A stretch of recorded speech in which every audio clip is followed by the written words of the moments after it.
What's going on, guys? It's Shane with Blacktop Racing, and I am here with John B. And we are in his crazy DSP car.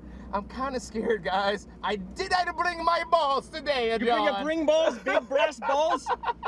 You need the big brass balls. Yeah, big brass balls for this car, because, man, we just took a run in the car with them just to kind of get an idea, because driving Hoosiers, boys and girls, is no joke. These are, how big are these tires? 315, 3018. Big Hoosiers. Big boy tires, man. He brought the magnums in this bad boy, It's a big boy and class. it shows. I mean, the amount of grip that you can do. I was just in the passenger seat, and I don't think I've driven with you in a while as a ride along. It's been a long time. And man, this thing grips. I was like, where am I grabbing? Whoa, my gosh, this is nuts. This is nuts. So we're gonna have some fun today in this car. I haven't driven Hoosiers. I'm bringing out all my excuses now. No high power, no Hoosiers, no SP. All right, I see how it's going. We'll see how it goes. So as soon as we finish this run, we'll go in a little bit more spiel about the car. But let's go over a little bit. Like, what is SP versus ST? It's that you can add Lightweight flywheel, stiffer clutch, no emissions controls, the aero package. There's no limit on the weight of the seats or anything like that. Like, you can run a non-airbag wheel. Okay. It's really not a ton of differences, but you can take a decent amount of weight off the car, and you can make a little bit more power, especially in these cars with a good non-emissions legal header. Gotcha. And then you're running corn. This is corn fed, so this is E35. That's right. Yeah. So that's one of the things that you can do that they took out of ST. Right. ST used to allow you to have a few years ago, and then even up to last year, you can run like up to 100 octane, but then they got rid of that, so you only can run like 93, 95 is their most octane. So this is tuned for E85. And what was the difference in power you feel? Actually, it was almost nothing. We got like 2 horsepower. Really? But what it did was it lowers the charge temperature. So for pro solos, the car's more consistent. Oh, it runs more power more consistently when it gets hot. Gotcha. And we got a full standalone in the car. We have a megasquirt in it too. Gotcha. And there's my first stall, boys and girls. Because since it has a light flywheel and clutch, I gotta rev this puppy up. And BMWs, I'm notorious for not finding out where the hell the catch point is. Yeah. So it's pretty crazy. Yeah, that's why when I leave the line, I just rev it to 4 and dump the clutch. And I saw that. Just modulate the throttle. It's cool. Okay. Steer with the rear, buddy. Have fun. Steer with the rear. Is that what she said? Better aim for the rear now. Aim for the rear. Show. Sorry. Aim for the rear. Do something.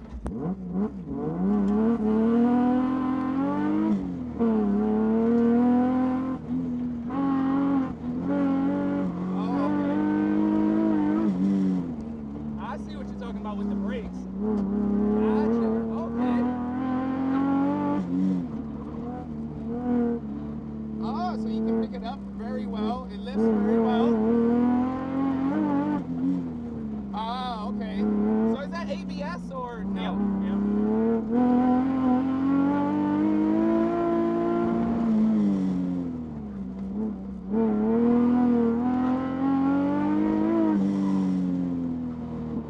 Okay. Wow, this has a lot of grip, dude. So I gotta steer with the rear right there. That's right. Exactly.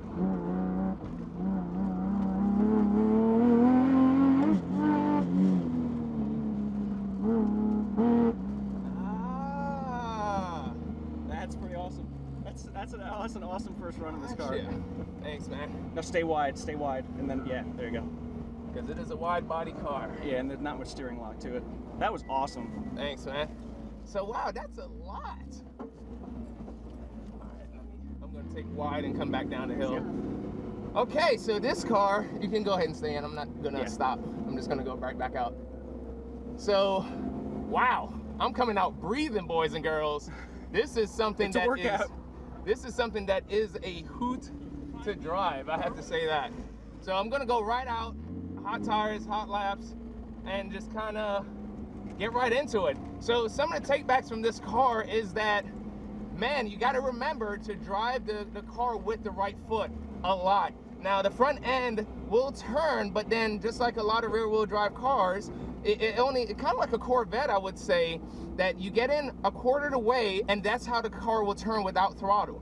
But the rest of it, you have to get on the throttle a little bit. If not, then the car just will kind of push. Right. So as soon as you get in 1/4 of the way, start rolling on the gas right away. And the more you turn it in, the more abrupt the rear end is going to kind of get that initial yaw. So if you're in the tight spots, put in a little bit more hands, floor it, get the rotation, unwind, and get right back on it again, and then you'll be able to get through that element.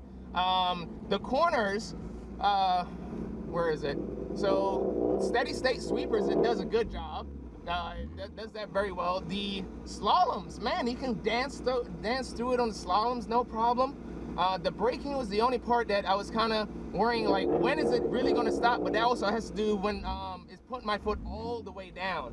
So in most of the cars, you only go like about that much travel and you're already at your threshold. This one is almost double, so I have to really get my foot down in there. And once I got used to it, then I was like, oh, okay, that's not too bad.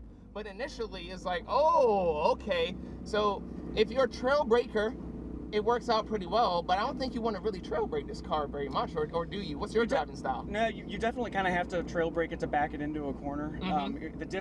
The diff is set up so it goes full open when you're on decel or when you're braking, so it does want to rotate. But like you said, if you're steady state, it locks up. So if you're steady state and not spinning the tires, it's going to want to go in a straight line. Gotcha. So you definitely have to trail brake it to get that initial rotation. And the other thing is, you know, it has a lot of camber up front, so when you start to roll into a corner, you actually get more, you know, you can more of the tire on the ground, and so you can use more for braking. It's a little counterintuitive. Gotcha. So yeah, definitely trail brake, and you're right on with getting on the gas as soon as you can on the way out. Okay. Huh. So let's see if so the whole premise of this is that can Joe Schmo like myself get into basically a car that can win it all and be able to even get close? I want to say within a second of John V's competition runs. Shane's not a Joe Schmo.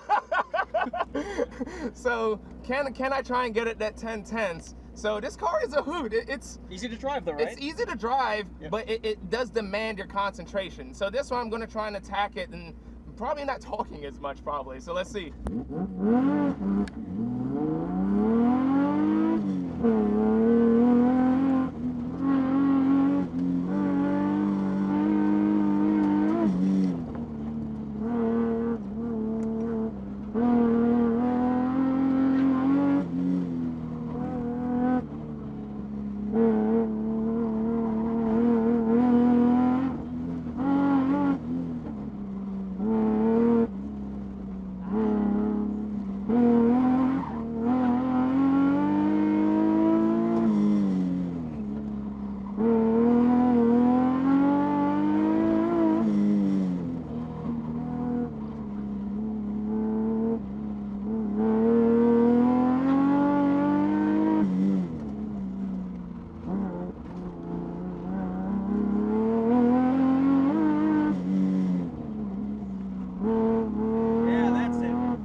That was some hard work, sir.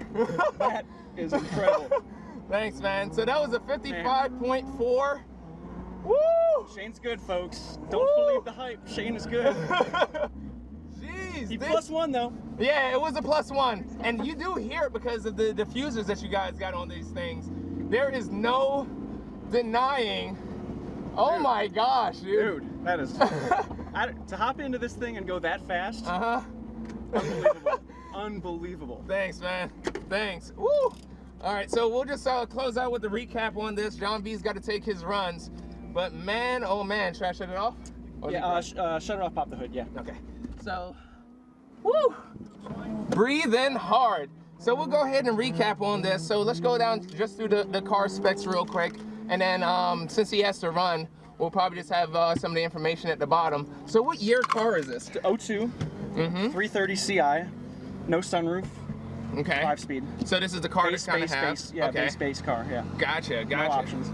All right, and so you did the engine work on it. Did you do engine work, or was it just the tune? Yeah, it's a SP legal max overbore engine, decked head, skimmed block, all that stuff, balance rotating assembly, all that stuff. No, nice. Yeah. And then obviously you have the 315s up front, back in the rear. Clutch flywheel is aftermarket. Is there just, I know it's a lighter flywheel, but what else is kind of different on that? It's an ACT, 8-pound flywheel. It's got a sprung hub hub, you know, like, you know, clutch. I mean, nothing real aggressive. You could feel it doesn't real. No, it's not hard to modulate or anything like that. But it's, we don't run the stiffest clutches because they tend to break stuff more at pro solos. Oh, okay. Like a little bit of slip gives that as your fuse versus a transmission, you know. Okay, gotcha. So recapping the car's dynamics, guys. The car is fun. It demands a lot of concentration, and you got to feel out the rear end of the car. So the entire time, it allows you to get away with a lot of stuff. So you can go in,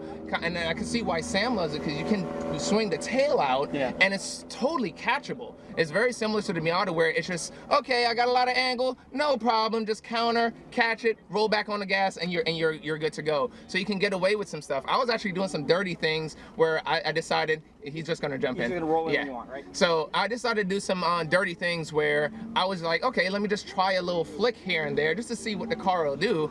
And the car the entire time was like, oh, no problem.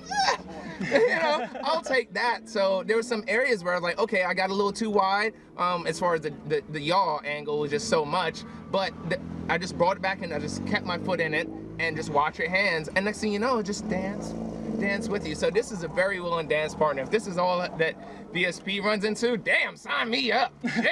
But man, you come out of this car sweating, although you're having a good time. I don't have the shakes. I don't get the shakes as much anymore. You will. Give it a season. Give it a season. But the car is good. Any shout outs you want to have for the car?